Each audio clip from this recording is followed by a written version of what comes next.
This is TLV1.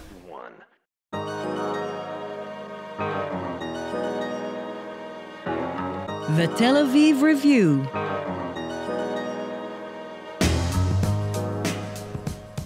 Hello and welcome to the Tel Aviv Review, a program dedicated to the word, to the thought and to debate, brought to you by the Van Leer Jerusalem Institute, which promotes humanistic, democratic and liberal values in the social discourse in Israel. I'm Gilad Harper.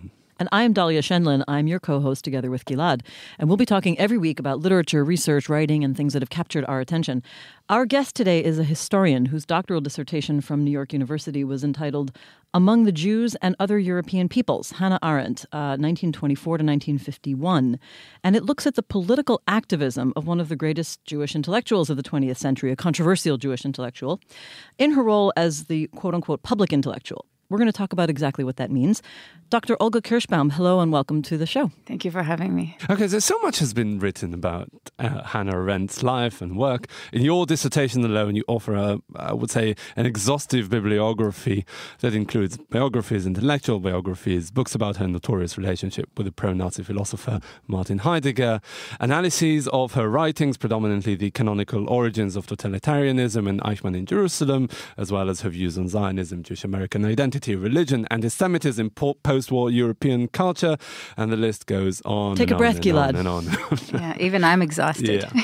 Okay, so you've entered a very crowded room. What were you seeking to achieve in writing this dissertation? Well, just because the room is crowded doesn't mean that everything's been asked. And in fact, I think with Arendt scholarship, there's a lot of repetition and there's a lot of focus on the same thing. And I had a simple question, which was, what kind of a public intellectual was she? What was she active in? What strategies did she use? What networks did she have? And what did she have to say in different political arenas? What does it mean exactly, public intellectual, for the purposes of your inquiry?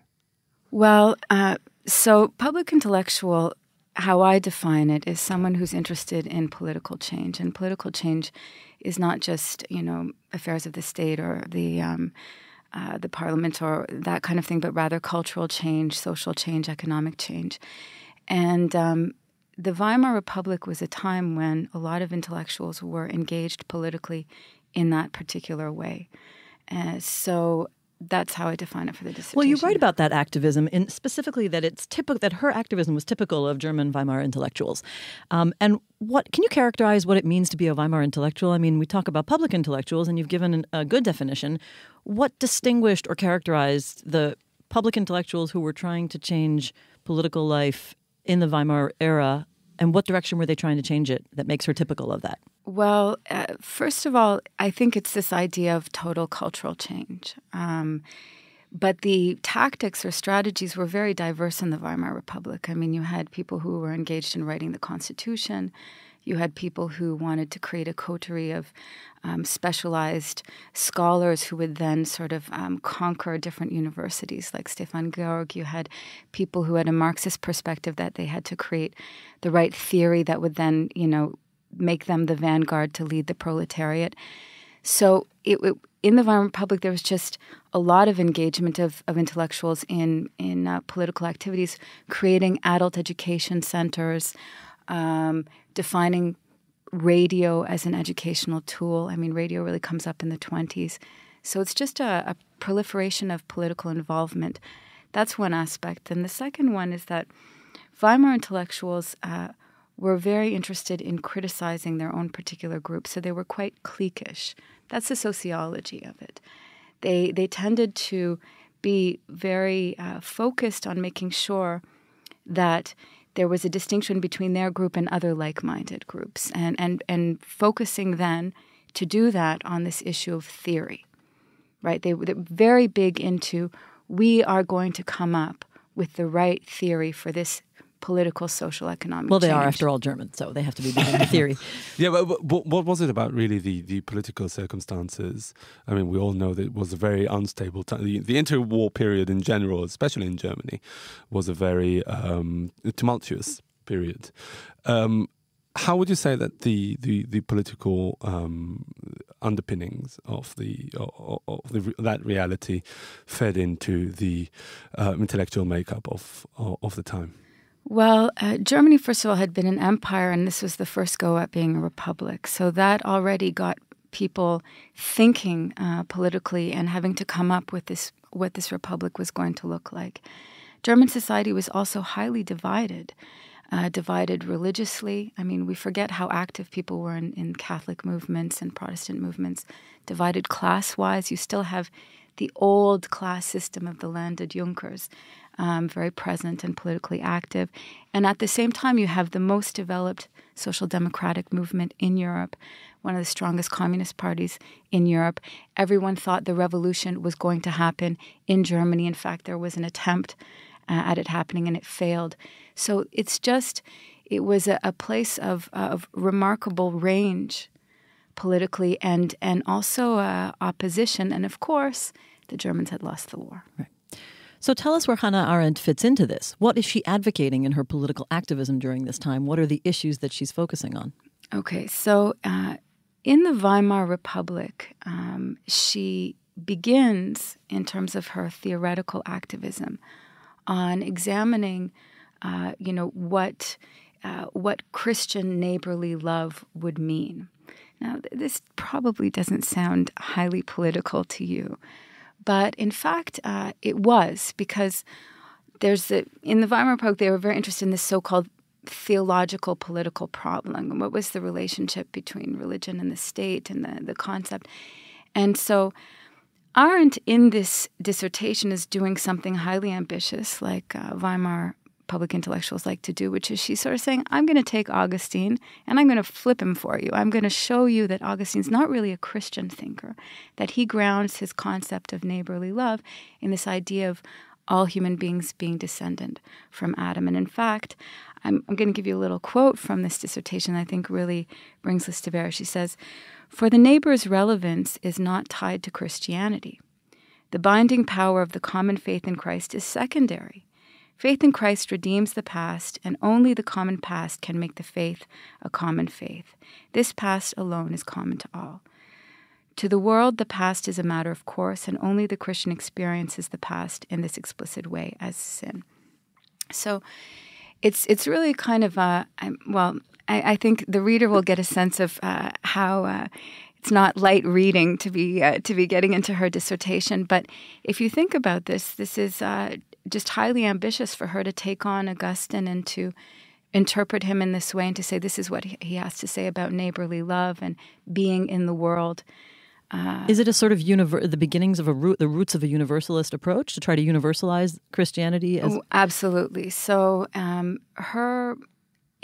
she studied Christian theology and philosophy at the university, and her take on it was then to kind of find a place for people who are not Christian within Christian thought. Let's talk now about her networks. I'm interested. I mean, of course, she wasn't working in a vacuum.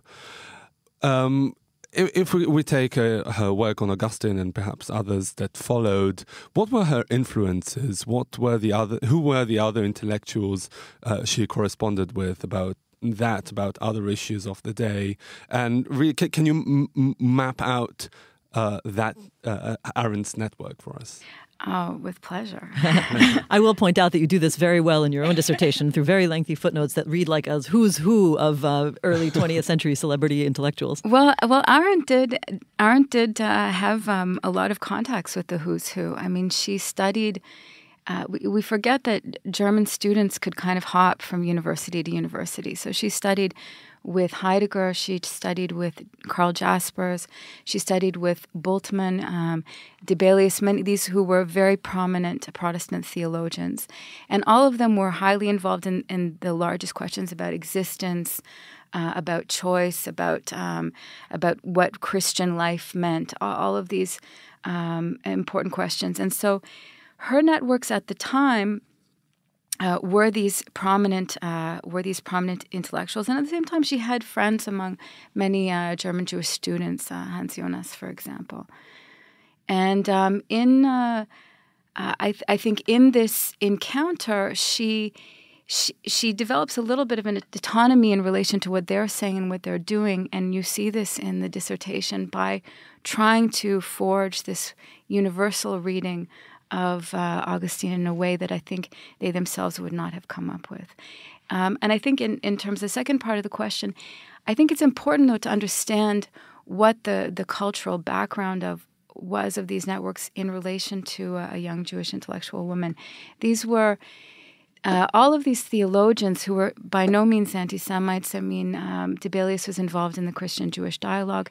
They were people who were influenced or who came out of the tradition of Lutheran replacement theology. So they saw no particular positive purpose for Judaism. They certainly did not see it on equal footing. And it never occurred to them that they should suggest that Hannah Arendt would study Jewish thought in addition to Christian thought. And I think even more than that, I mean, some of them, some of these theologians or some of the writings of the period on Judaism are considered today to be anti-Jewish or anti-Semitic. For example, the work of Bousset, Jews in the time of Christianity. Mm-hmm. So where does this take her early thinking about Zionism?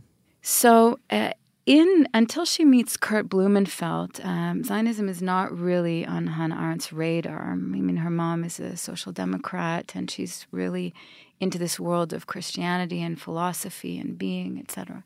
And what year does she meet? In 1926, but she doesn't really get involved in the Zionist movement until 1929. And I think a couple of things happen. First of all, the rising tide of Nazism. Then she had a failed love affair with a scholar of German Romanticism. They were sort of the pair, and he rejected marriage with her because she was Jewish. And I think, and she started doing her work on Rachel Farnhagen, the biography of this Berlin salon hostess. And what drew her to Zionism was the rejection of assimilation. Before any concept of emigration. But in terms of being rejected by assimilation, not that she herself said, I no longer want to be an assimilated German. Well, it's that in her view, her experience and what she saw with Rachel's experience was that assimilation did not work, that Germans rejected this attempt, and that it was damaging to Jews themselves. I think that's really the argument in her biography. This is really a conclusion that others reached, and most notably Theodor Herzl. Can you tell us about the philosophical underpinnings of the process that led her to that conclusion? I'm sure that it was well argued rather than just an impression. And where she comes out actually on the Zionist project in the end. Or in the beginning, let's say. Okay, well, that requires a much longer answer in terms of where she comes out on the Zionist project, because that's 20 years of her writing. So we'll leave that for afterwards. And it also depends at what period you're talking about. Exactly. Right? But I'm talking about the early period in particular.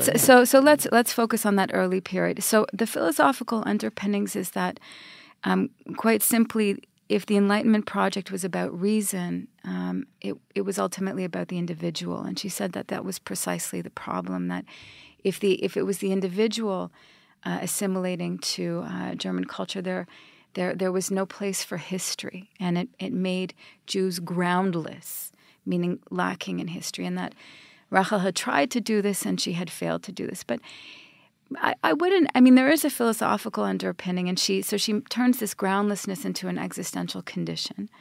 But I would say that Rachel, the biography is much more interesting for all of the social and historical commentary that it contains. So it has a lot of criticism of German Romanticism.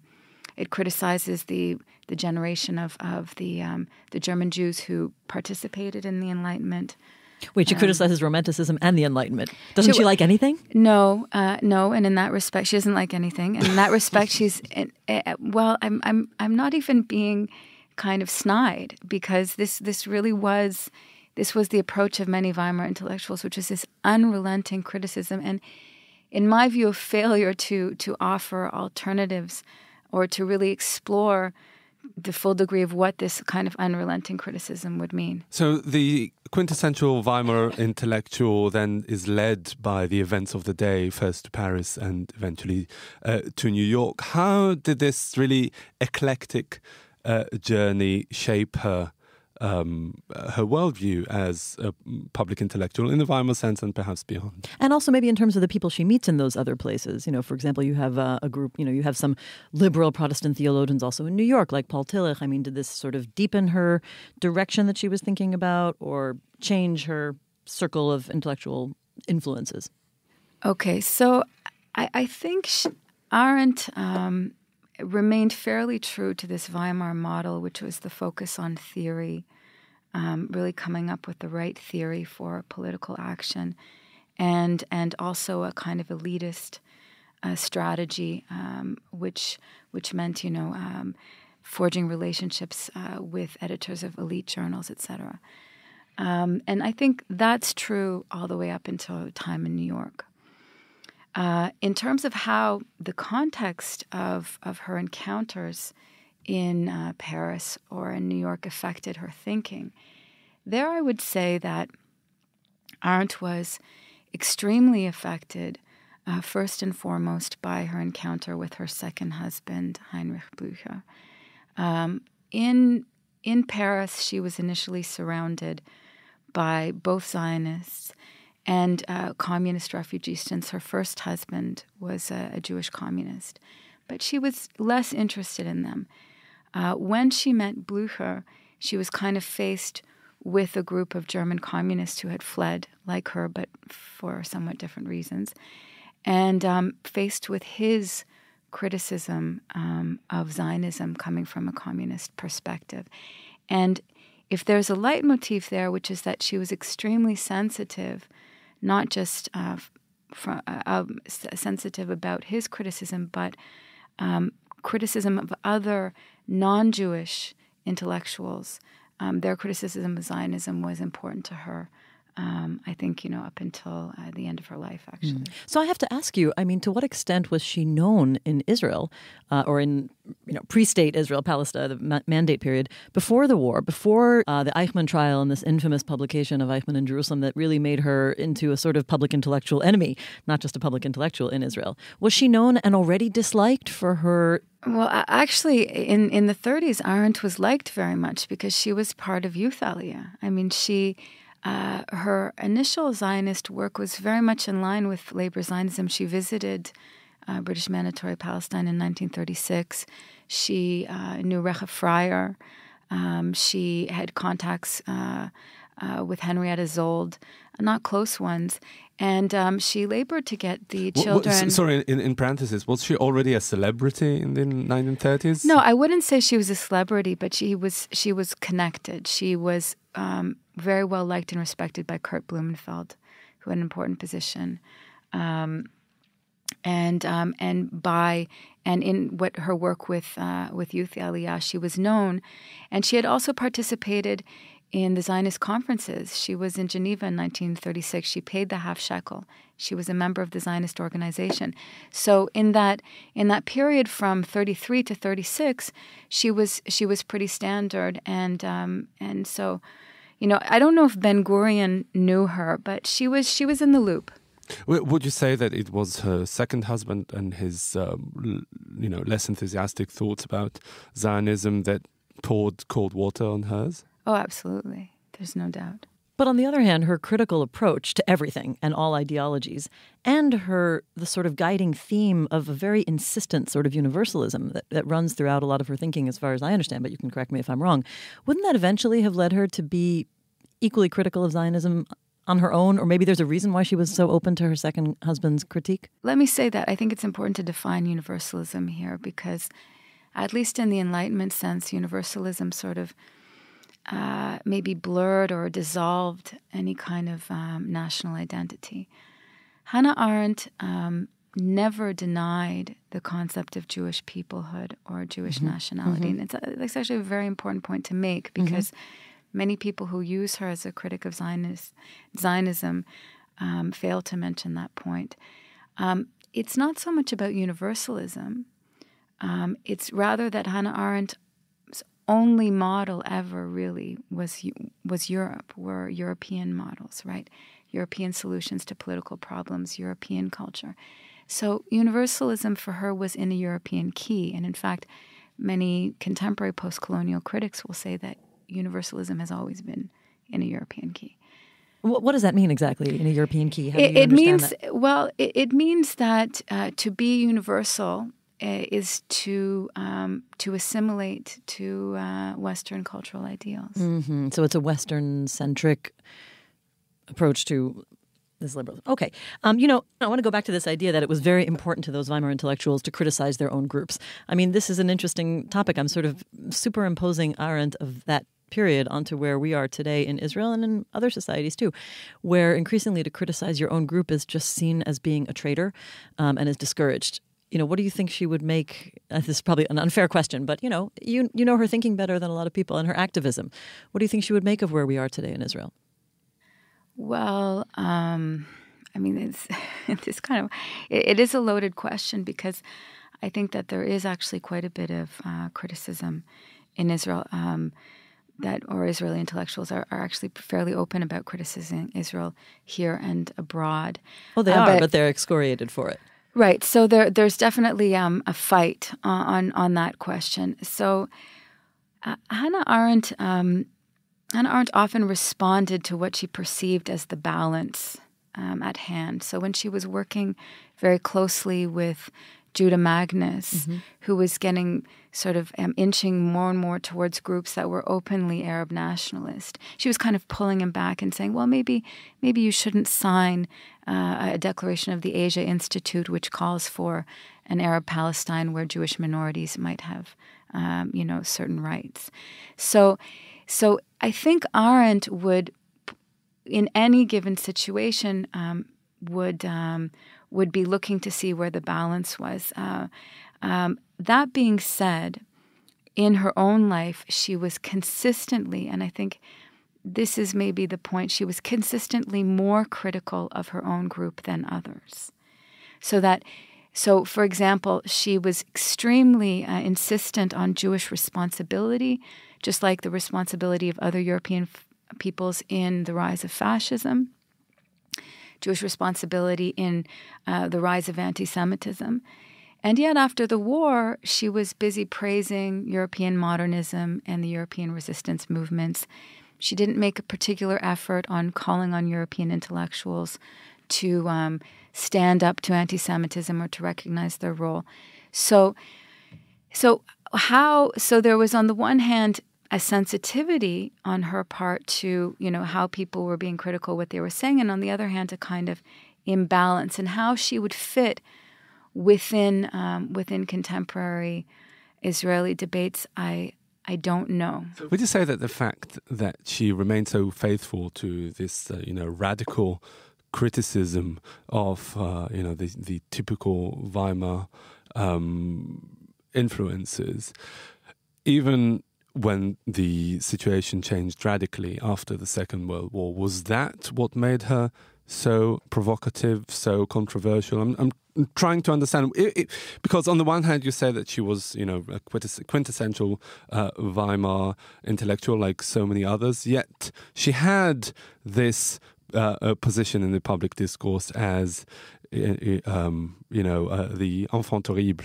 of the intellectual elite in the West. I'm trying to understand what was it. Okay, so there are a few important things. Her position as enfant terrible, if she ever had one, came after the report on Eichmann. That's what I was going to ask. Was she really controversial before that? And the report on Eichmann made her controversial only within Jewish circles. Eichmann improved her standing among circles of Euro-Americans, shall we say. Euro meaning the white intelligentsia in the United States. The intellectual elite. Why did it improve her standing among them? Because already, look, Dorothy Thompson was a critic of Zionism in 1948. I mean, the liberal American intelligentsia was not pro-Zionist. And were they not pro-Zionist because, as certain Israeli narratives would claim, because they were essentially against Jews, or were they not pro-Zionist for other, intellectual political currents of that age? It was different. Look, take someone like Virginia Gildersleeve, who was the head of Barnard College. I mean, she was an anti-Semite. She didn't like Jews being at Barnard. And she also created with Kermit Roosevelt the Holy Land Foundation, which attempted to create an Arab unitary state here in Palestine. That was one example. Some of them were humanists, like Dorothy Thompson. Dorothy Thompson had been on the side. She was just on the side of the underdog. She was on the side of the Jews during the war, and she was on the side of the Arab refugees, Palestinian refugees afterwards. So I think, but by and large, American culture in the post-war Europe period was dominated by an Anglo elite that was influenced by American liberal Protestantism, which, though not as anti-Jewish as German Lutheran Protestantism, there was no particular love for Jews among this elite. I mean, there were quotas. There was a sense there was a sense of not wanting Jews to join the elite Ivy League schools, etc. This is the context that Arendt comes to. Of course, in Barnard, they got their revenge, right? Yeah. So many Jews there now. Yeah, you're talking about how Eichmann in Jerusalem was really the controversial moment that made her into this enfant terrible. Do you think that when did it come out in 1962, shortly after the trial, right? The trial was in 1961, so shortly after that. The question is, do you think that in Israel, and this is really the juicy question we're talking about. I mean, in Israel, she was basically, sort of blacklisted intellectually. Do you think that if Israelis understood the longer history of her political activism that you've written about, her evolving thinking about Zionism before the war, that they would have a more nuanced, rich understanding of her? Maybe a more forgiving understanding of her? Well, today Hannah Arendt is taken up by quite a number of Israeli intellectuals who appreciate her for her criticism of Zionism. I think that if her full biography was known, the way she had participated in Youth Aliyah, the way that she had left Germany in 1933, which not all German Jews did, the way in which she had fought for a Jewish army during the war in many of her articles, and then also her understanding of what a confederation would mean. I mean, she came in 1948. She came down against a Jewish state, but what she wanted was a kind of confederation which retained a certain amount of political sovereignty, or she wanted, a Jewish homeland to exist within a Mediterranean federation or a federation with Iran, Turkey, and Lebanon. That was another model she was bandying about. But she wasn't a diasporist. She wasn't someone who was against. So I think Israelis today, depending on their own attitude towards the concept of Jewish sovereignty as a nation state, could, if given the full range of her activities, I think might have a greater appreciation of what she's done and might see her less controversially. That being said, her tone in Eichmann in Jerusalem was scathing at a time when the Germans had made no effort to find Eichmann, where many people were saying it was illegitimate for Israelis to have a trial of Eichmann, where people were calling against the death penalty, where it's not like there was a whole lot of global support for either the Jewish state or for what Ben-Gurion was trying to do with the Eichmann trial. And so her criticism, and particularly of the Jewish and her insistence on the ways in which Jews had participated in their own death, was just kind of like pouring acid on a wound. It's interesting that you talk about her tone, because her tone there really is somewhere bordering on, but somewhere between sarcasm and even derisive at times. Mm-hmm. Why did she have to take? Do you think that this reflects a new level of sort of almost anger on her part? Well, this is another thing that I think is part of the legacy of Weimar intellectuals. If you read any of them, they're just vicious. So this is so Eichmann in Jerusalem was not out of character for her tone. No, not out of character. Vicious and arrogant and pompous, and also just just these amazing statements, which if you take a minute, you go, well, that's not even factual.